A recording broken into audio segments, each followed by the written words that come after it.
आज हम एक चैप्टर जा रहे हैं पढ़ने, relation and function. Relation and function यह एक ऐसा चैप्टर है जो क्लास 11 से स्टार्ट होता है, जो कि बहुत शानदार चैप्टर है। और इसको स्टार्ट करने से पहले, रिलेशन एंड फंक्शन जानने के पहले हम जानेंगे कार्टेशियन प्रोडक्ट के बारे में कि कार्टेशियन प्रोडक्ट क्या होता है। तो हम लोग बचपन से पढ़ते आ रहे हैं कि 2 में 2 का मल्टीप्लाई, 4 में 4 का मल्टीप्लाई, मतलब हम लोग मल्टीप्लाई मतलब प्रोडक्ट करना बचपन से सीखते हुए आ रहे हैं। लेकिन जब हम क्लास 11 में आए हैं तो इसके पिछले क्लासों में 10th में किसी भी पॉलिनोमियल का मल्टीप्लिकेशन सीखे हैं, एडिशन सीखे हैं। यहाँ पे हम लोग दो सेट को कैसे प्रोडक्ट करें। तो जब दो सेट का प्रोडक्ट किया जा रहा है तो उसी का नाम दिया जाता है कार्टेशियन प्रोडक्ट। तो प्रोडक्ट कैसे स्टार्ट करते हैं, कार्टेशियन प्रोडक्ट। बहुत सा आसान भाषा में मैं इसको बताऊं तो मैं लिखता हूँ एक ऐसा सेट बनाते हैं, एक सेट मतलब एक घर बनाते हैं ए और एक दूसरा घर बनाते हैं बी। एक मैंने एक घर बनाया ए, घर का नाम रखा ए, एक घर का नाम रखा बी। अब मैंने इसमें क्या किया, मैंने इसमें रखा, इनमें रखा मोहन, सोहन, अमीर और तो है नीतू, 4 लोग को रखा। और इसमें मैंने रखा दूसरे घर में भोजन रखा, इसमें भोजन है, इसको होटल मान लेते हैं। होटल में क्या क्या है, रोटी है, दाल है, मशरूम है, 3 ही मान लेते हैं। तो सबसे पहली बात कि इस घर में कितने एलिमेंट हैं, मतलब कितने लोग हैं। तो 1 लोग, 2 लोग, 3 लोग, 4 लोग। तो नंबर ऑफ ए कितने हैं, 4। मतलब और इस होटल में जिसका नाम मैंने डी रखा है, कितने डिश हैं, तो 3 है। तो नंबर ऑफ डी कितना हो गया, 3 हो गया। अब देखते हैं, अगर मान लेते हैं सेट ए में जितने लोग हैं, इस घर में जितने लोग हैं सबको भोजन करना है।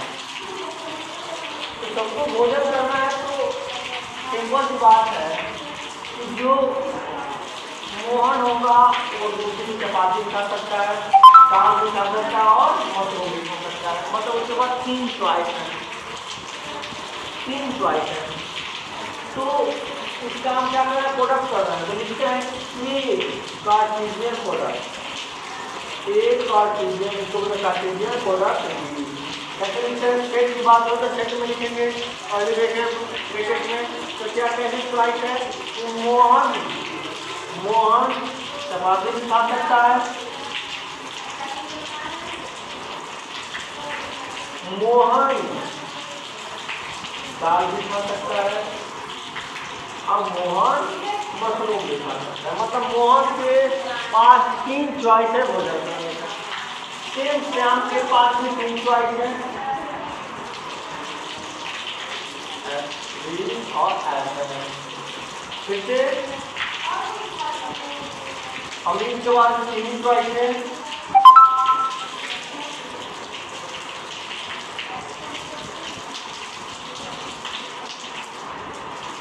अमीर के पास भी 3 चॉइस है।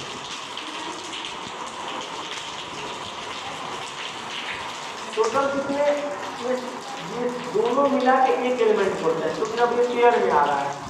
तो ये एलिमेंट 2 3 4 5 6 7 8 9 10 11 12 टोटल एक कार्टेशियन प्रोडक्ट बी में टोटल कितने एलिमेंट है, 12 एलिमेंट आ गए।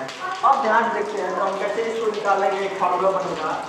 Number of A cartesian product B कैसे होगा, number of A and multiply number of b। यह एक फार्मूला बना कि अगर किसी को बताना है कि नंबर ऑफ ए का डिनोमिनेटर बी में कितने एलिमेंट होंगे तो क्या करेंगे, जिस सेट ए में जितने नंबर ऑफ एलिमेंट हैं और सेट बी में जितने नंबर ऑफ एलिमेंट हैं उसको अगर मल्टीप्लाई कर देंगे तो हमारा ए का डिनोमिनेटर बी में कितने एलिमेंट होंगे आ जाएगा। जैसे एग्जाम्पल दिया है तो नंबर ऑफ ए का डिनोमिनेटर बी, देखिए नंबर ऑफ ए कितना दिया है 4 और नंबर ऑफ बी कितना है 3, तो नंबर ऑफ ए का डिनोमिनेटर बी हमारा 12 आ गया, 12 आ गया। हमने देखा कि इस तरीके से कितना आया 12 आया और इस फार्मूले से भी 12 आ गया। ठीक, तो मैं एक अनदर एग्जांपल और देता हूँ जो हम डेली बेसिस पे यूज करते हैं, क्योंकि हम मैथमेटिक्स पढ़ रहे हैं तो मैथमेटिक्स रटने वाली या घबराने वाली चीज़ उठाएंगे, क्योंकि ये डेली बेसिस पे हमारे हमेशा रोजाना बेसिस मतलब जो भी करते हैं मैथमेटिक्स के बल पे करते हैं समझा। बस बात यह है कि आप इसको कैसे देखते हैं, तो कैसे देखते हैं मैं दिखाने का प्रयास करता हूँ।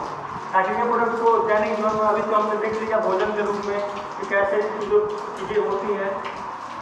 अब मैं दिखा रहा हूँ आपको एक और एग्जाम्पल देता। तो मैंने कहा चलिए मैं 3 प्लेस लेता प्लेसेस, मान लीजिए ये प्लेस सलेमपुर है, ये प्लेस देवरिया है और ये प्लेस गोरखपुर है। मैंने 3 प्लेस लिया और मैंने कहा कि हमारे पास सलेमपुर से देवरिया जाने के लिए 3 पाथ है। कितने पाथ? 3 पाथ। मैंने पहले पाथ का नाम 1 रखा, दूसरे का 2, तीसरे का 3। अब मैंने कहा कि अब देवरिया से गोरखपुर जाने के लिए 4 पाथ है। कितने पाथ? 4 पाथ है। ए इसका नाम रखा small B, small C, small D. ये मेरा मैंने इनके पाथ का नाम रखा है, मतलब पाथ 1, पाथ 2, पाथ 3। यहाँ मैंने ए रखा, बी रखा, सी रखा और डी रखा। अब मैं कहूँ एक काम कीजिए, जस्ट कर दीजिए प्रोडक्ट जी बताइए, मतलब सलेमपुर से गोरखपुर। तो सिंपल सी बात आप ये सोचिए। चलिए देखते हैं। मान लें आप यहाँ खड़े हैं, आप बाइक से स्टार्ट किया, जिससे गाड़ी से पैदल जैसे स्टार्ट किए, आप सपोज कीजिए कि आप पाथ 1 पकड़े ऐसे गए, इस रास्ते से होते हुए गए, रास्ते से गए देवरिया पहुँच गए। अब देवरिया जाने के बाद आप रुकेंगे, आपके मन में अब क्या समझ आएगा कि चलिए मैंने तो सलेमपुर से देवरिया एक रास्ता पकड़ के पहला पाथ रोड नंबर 1 पकड़ के आ गया। यहाँ आने के बाद रुकेंगे, आपके पास 4 चॉइस दिखेगा। पहला या आपको लगता है तो पाथ ए पकड़ के भी कहाँ जा सकते हैं, गोरखपुर जा सकते हैं। दूसरा पाथ बी पकड़ के भी गोरखपुर जा सकते हैं। तीसरा पाथ सी पकड़ के भी गोरखपुर जा सकते हैं। और चौथा पाथ डी पकड़ के भी गोरखपुर जा सकते हैं। मतलब अगर आप यहाँ से रोड 1 पकड़े तो यहाँ देवरिया, यहाँ से पाथ 1 पकड़े देवरिया गया, देवरिया से जाने में 4 चॉइस है। पहला 1 के साथ ए पकड़ सकते हैं, 1 के साथ बी पकड़ सकते हैं, 1 के साथ सी पकड़ सकते हैं, 1 के साथ डी पकड़ सकते हैं। हो गया सिंपल सी बात है। अगर यहाँ से स्टार्ट करेंगे, अगर 2 पाथ नंबर ऑफ दूसरे नंबर का पाथ पकड़ते हैं तो B choice 2A, 2B, 2C और 2D। सिमिलर 3A, 3B और 3C और 3D। इतने आपके पास चॉइस हैं, मतलब 1 2 3 4 5 6 7 8 9 10 11 12 चॉइस है कि आप सलेमपुर से गोरखपुर जा सकते हैं। पर 4 ऐसे रास्ते हैं जो आप कहाँ जा सकते हैं, गोरखपुर जा सकते हैं। अब मान लेते हैं आगे भी जाना हो, बस्ती जाना हो, पंचमापा, ऐसे सब का। अब देखिए मैं कहूँ नंबर ऑफ एक्स का नंबर जी क्या होगा, तो पहले बताना है कि नंबर ऑफ मतलब सलेमपुर से देवरिया के लिए कितने पाथ हैं।